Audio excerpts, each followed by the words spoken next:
ഒരു സഹകരണ സ്ഥാപനം, ഒരു സൊസൈറ്റി എങ്ങനെ കൊണ്ടുപോകണമെന്ന് പറവൂർ താലൂക്കിലെ ജനങ്ങൾക്ക് മുമ്പാകെ നമ്മൾ കാഴ്ചവെച്ചു. പാവപ്പെട്ടവരെ സഹായിക്കാൻ, പാവപ്പെട്ടവർക്ക് സഹായമെത്തിക്കാൻ, രോഗികളെ സഹായിക്കാൻ, മരുന്ന് വാങ്ങുന്നവരെ സഹായിക്കാൻ, വൃദ്ധർക്ക് സഹായം, അതുപോലെ തന്നെ കുട്ടികൾക്കുൾപ്പെടെ എല്ലാവർക്കും സഹായം. പറവൂരിലെ വിവിധ പ്രദേശങ്ങളിൽ 3 ബസ് കാത്തുനിൽപ്പ് കേന്ദ്രം.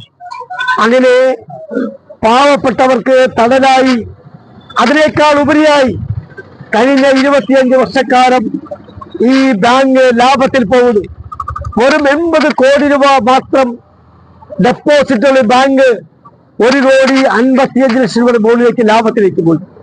അപ്പോ ഈ ബാങ്ക് ക്ലാസ് 1ലേക്ക് പോയി.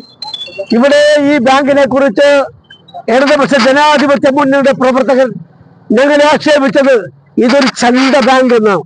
സ്നേഹിതരെ, 600 കോടി രൂപ ഡെപ്പോസിറ്റ് ഉള്ള 1759 സൊസൈറ്റി ഉൾപ്പെടെ ഇടതുപക്ഷ ജനാധിപത്യ മുന്നണി ഭരിക്കുന്ന മുഴുവൻ ബാങ്കുകളും നഷ്ടത്തിൽ പോകുമ്പോൾ ഈ ചന്ത ബാങ്ക് 80 കോടി രൂപ മാത്രം ലാഭമുള്ള നീക്കിരിപ്പുള്ള ഈ ബാങ്ക് 1,65,00,000 രൂപ മുൻപോട്ട് പോകും.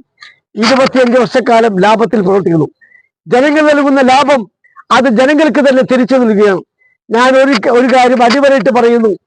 ഈ ഭരണസമിതി, ജനകീയ മുഖമുള്ള ഭരണസമിതി, പാവപ്പെട്ടവർ താങ്ങും തണലുമായി Paravur west cooperative bank 130 Iniya മനസ്സൂതം ഈ പുതിയ ഭരണസമിതി നേതൃത്വത്തിൽ മുൻപോട്ട് പോകും.